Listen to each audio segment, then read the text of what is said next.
Os anos 80, anos 90 foram pródigos na propaganda brasileira. A propaganda criou bordões e frases icônicas que até hoje a gente não esquece. Quem até hoje esquece das propagandas da Brahma, da Antártica, com aquelas mulheres de biquíni na praia? Ou daquela tartaruga fazendo embaixadinha? Ou dos bichinhos da Parmalat? Ou do garoto da Bombril? Ninguém esquece. Talvez seja por causa da genialidade dos donos de agência de marketing da época, tipo Washington Oliveto, Dualib, Petit, Zaragoza e muitos mais. Ou talvez fosse porque eram tempos mais tranquilos, sem tantas inibições, sem tantas proibições, sem tantos melindres, tantos mimimis, que a gente podia ainda fazer as coisas com uma certa liberdade e ter um pouco mais de diversão com o que a gente fazia. Mas o importante é saber que naquele tempo os bordões ficaram para sempre. E alguns estão na nossa cabeça até hoje. Quem já esqueceu do bordão "Eu sou você amanhã"? Eu ainda lembro, você lembra? É sobre isso que eu quero falar nesse vídeo.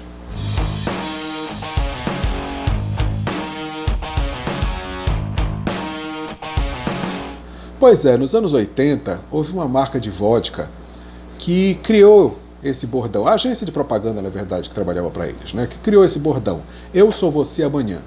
Querendo dizer que se você bebesse essa marca de vodka, você estaria no dia seguinte do mesmo jeito do que na véspera, ou seja, sem ressaca, sem dor de cabeça, sem se sentir mal, sem aqueles efeitos todos que a gente sabe que o álcool traz para nós, seja qual for a bebida. E essa marca de vodka se propunha justamente a te dar um dia seguinte tão bom quanto o anterior, ou até melhor. E o bordão que eles criaram foi simplesmente genial. "Eu sou você amanhã".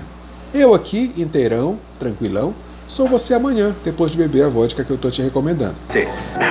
Eu sou você amanhã. Quê? Telefone para o senhor. Obrigado. Quem é? É ela. Amanhã. Isso daí criou até um nome para isso, tal chamado efeito Orloff. Acabei entregando o nome da marca, mas tudo bem. É porque realmente o nome foi dado, foi esse. São coisas que acontecem depois e que você vê assim que estão se repetindo. Coisas que foram de um jeito na véspera, no dia seguinte se tornam parecidas, ou praticamente, ou até às vezes melhores, ou de qualquer forma há uma repetição, há um ciclo, há um padrão que se repete. Hoje, no comportamento dos governantes, das pessoas, e em toda a geopolítica envolvendo Brasil e Estados Unidos, está acontecendo um efeito Orloff. Só que esse efeito Orloff não é "eu sou você amanhã", é "eu sou você daqui a 2 anos". Vamos ver. Em 2016, ninguém acreditava nos Estados Unidos que um presidente ou candidato à presidência de direita, conservador, indo contra toda a corrente chamada progressista e woke, que estava mandando não só nos Estados Unidos, mas no mundo inteiro, conseguiria se eleger. Mas aí vem Donald J. Trump e consegue se eleger em 2016. Até hoje falam, porque ele ganhou só no colégio eleitoral, não teve votação popular, uma série de coisas, blá blá blá blá blá, mas funciona assim nos Estados Unidos. Ganhou no colégio eleitoral, leva a eleição. E ele levou a eleição. Tanto que gerou até comportamentos muito interessantes de quem não acreditava e não queria que ele tivesse vencido, como essa repórter da Globo. Olha só o que ela disse. Puta que pariu. Pois é, olha só. Olha só o que a pessoa teve coragem de falar quando Trump venceu a nossa querida Hillary Clinton. 2 anos depois do Brasil, o que aconteceu? O sistema todo preparando para eleger o nosso chamado picolé de chuchu. Todo o sistema armando e preparando o terreno para que nosso próximo presidente fosse esse homem tão carismático, tão querido pelas massas. E aí aparece o quê? Aparece o improvável, aparece o inesperado, aparece o imponderável, um ex-capitão chamado Jair Messias Bolsonaro. E o que acontece? Ele leva a eleição. Qual foi a reação dos globais e daquela velha mídia? Parecida com aquela da repórter de 2016, quando Trump levou lá nos Estados Unidos. Ou seja, 2 anos depois, a história se repete. E lá nos Estados Unidos, o Trump governou os 4 anos de mandato dele sob intensa perseguição de tudo que se possa imaginar, principalmente grande mídia, Hollywood e todos os chamados progressistas. Não só nos Estados Unidos, mas no resto do mundo. O que aconteceu no Brasil a partir de 2019, quando Bolsonaro assumiu o poder, Ele não só foi perseguido pela grande mídia, e pelos wokes, e pelos progressistas, mas até mesmo pelo sistema judicial, totalmente aparelhado pela esquerda. E pelo próprio Congresso, também dominado principalmente pela esquerda, principalmente o Senado, porque o Senado, como mantém uma quantidade de senadores igualitária para todos os estados, e a maior parte dos estados brasileiros está no norte e nordeste do Brasil, região menos esclarecida, quais são os representantes que estão lá no Senado? Em sua maioria, norte e nordeste. E aí a gente vê a qualidade do nosso Senado. A Câmara de Deputados, que já é uma quantidade proporcional à população, tem uma distribuição um pouquinho mais igualitária, porque o Sudeste e Sul, como tem uma quantidade maior de população, acaba tendo uma representatividade mais equilibrada. Mas o Senado fica totalmente desequilibrado, com uma proporção para Norte e Nordeste muito grande, o que faz com que aqueles representantes eleitos por pessoas sem cultura sejam maioria no Senado. E o Brasil está nessa situação que está, em grande parte, por causa disso. Mas, apesar de toda a perseguição sofrida pelo Bolsonaro por todos esses setores, ele governou os 4 anos e a gente lembra o que aconteceu. O país cresceu, a economia cresceu, as coisas se estabilizaram e, apesar dele ter passado pela pior crise de saúde da história recente, o país conseguiu se manter de pé, e até melhor do que a maioria dos outros países. Mas aí a perseguição midiática foi cruel, brutal. 2020, o que acontece? Eleição nos Estados Unidos. Uma eleição dentro da crise de saúde, com votos sendo feitos pelo correio, com uma série de coisas abrindo portas, brechas, verdadeiros portais para que existisse manipulação, para que existisse aquelas pequenas incorreções e inconsistências de dados, e que deram vitória, de novo, para o Partido Democrata, do João Bidé. O João Bidé foi declarado vencedor. Ninguém ficou convencido disso. Eu não fiquei convencido disso, o Trump não ficou convencido disso, eu acho que você também não ficou convencida disso. João Bidé não tinha condições de vencer aquela eleição, mas foi declarado vencedor. E passou 4 anos no poder. E durante esses 4 anos, a perseguição sobre o Trump foi implacável. Acusaram de todo tipo de coisa, de todo tipo de crime, de todo tipo de situação para tentar torná-lo inelegível ou até prendê-lo. E aí o que acontece no dia 6 de janeiro de 2021? Uma coisa totalmente incoerente, onde acusaram pessoas que davam suporte, que davam apoio ao Trump de fazer uma série de coisas que nunca foi característica dessas pessoas.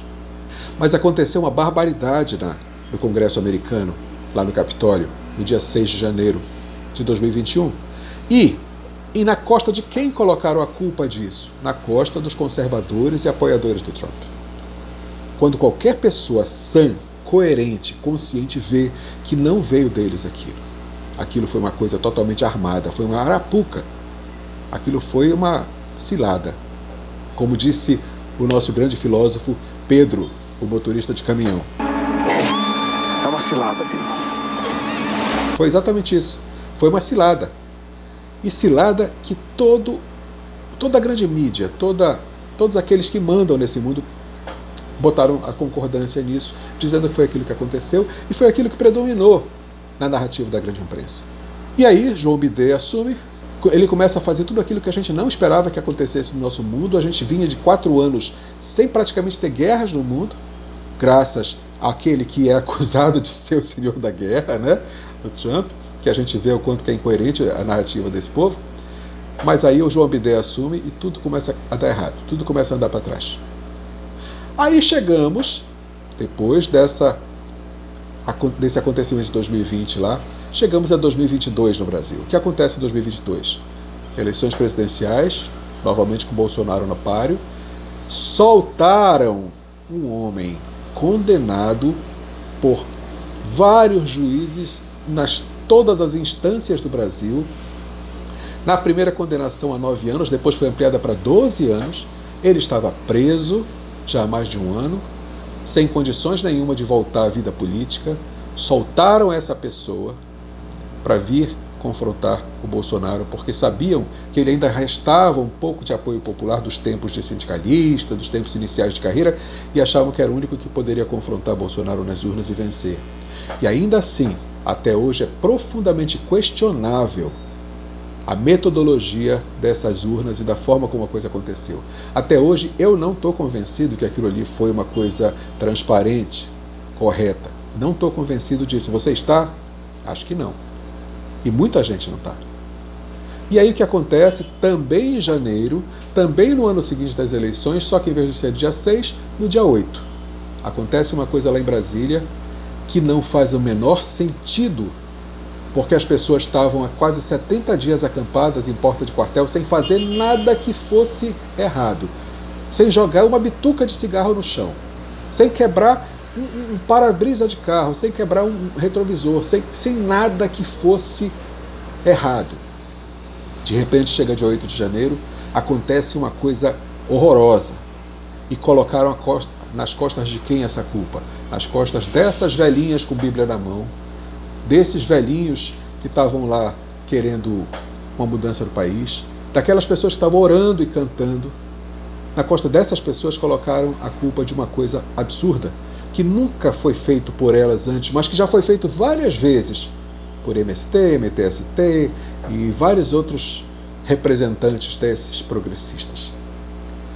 E jogam a culpa de novo nas costas dos conservadores, daqueles que querem democracia e daquele que vem liderando esse movimento, que no Brasil é Bolsonaro.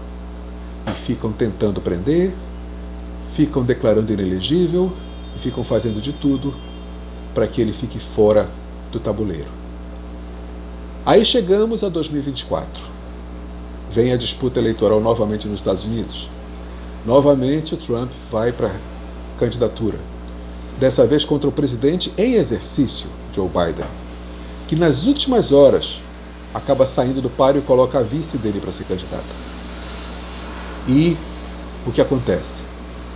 O correto, o que seria óbvio se não houvesse manipulação. A vitória de Trump, só que dessa vez não só no colégio de delegados, mas também na votação popular. De lavada.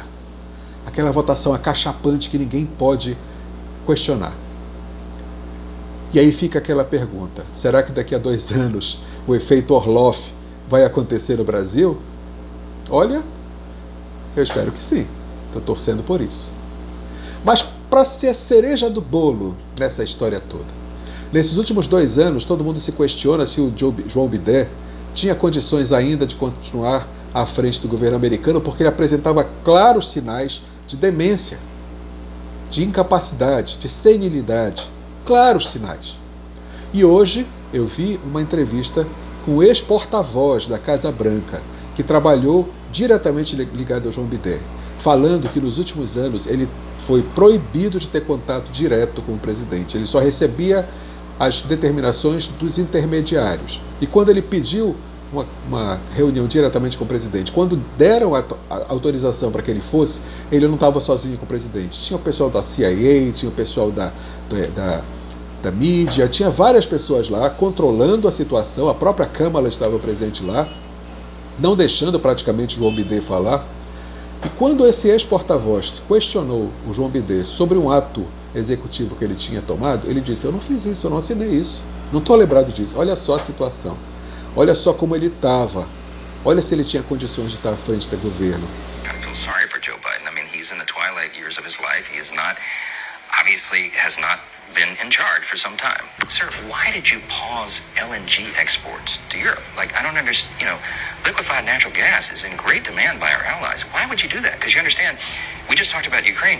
You understand you're fueling Vladimir Putin's war machine because they got to get their gas from him, And he looks at me, stunned with this, and he said, I didn't do that. And I said, Mr. President, yes, you did. It was an executive order, 3 weeks ago. And he goes, no, I didn't do that. And he's arguing with me. I said, Mr. President, respectfully, could I go out here and ask your secretary to print it out? We'll read it together. You definitely did that. And he goes, oh, you talk about natural gas. Aí eu te pergunto, isso não lembra nada para você, não? De um certo senhor de idade, meio senil, que está na presidência de um país da América do Sul, que tem uma esposa bem mais jovem, que o pessoal chama de cuidadora de idosos, trocadora de fraldas para ela, e que ultimamente, quando deixam ele falar espontaneamente, só sai caquinha, Será que a gente não está numa situação bem parecida, que quem está realmente governando não é ele? Que ele está ali como fantoche, controlado e manipulado, e quando deixam que ele faça uma coisa por conta própria, não sai nada que preste? Olha, depois dessa entrevista desse ex-porta-voz lá da Casa Branca, eu estou cada vez mais convicto que a situação é por aí sim. E aí, como é que a gente fica nessa história toda? Aqueles chamados 60 milhões que votaram nele, que até hoje eu não sei onde eles estão, para onde eles foram, de onde eles vieram. Mas aqueles mesmos que votaram nele, será que votaram na pessoa que está governando o país? Ou será que hoje em dia eles estão com um usurpador? Será que voltou aquela novela mexicana dos anos 80, A Usurpadora? A propaganda dos anos 80 era muito boa, tanto que criou essas frases de efeito, como Eu Sou Você Amanhã. As novelas dos anos 80 mexicanas, nem tanto. E hoje parece que a gente está numa novela mexicana aqui no Brasil. E infelizmente, os vilões, até agora, estão vencendo. Vamos orar a Deus, porque só Ele para nos livrar dessa situação e nos dar uma reviravolta, fazer um plot twist dessa história, e a gente vê que no final o bem vence. Tipo nos faroestes americanos, com o mocinho cavalgando em direção ao pôr do sol. Vamos esperar por isso. Eu acho que a gente tem tudo para chegar nisso. Eu acho que Deus quer que a gente chegue nisso. Faça a sua parte. Ore, jejue, abençoe nosso país. Que é disso que a gente precisa. Valeu? Então nos vemos no próximo vídeo. Obrigado por assistir até o final. Eu tenho certeza que esse vídeo está bem edificante, está bem importante para a gente entender e refletir nas coisas que estão ao nosso redor. Bom? Valeu, grande abraço.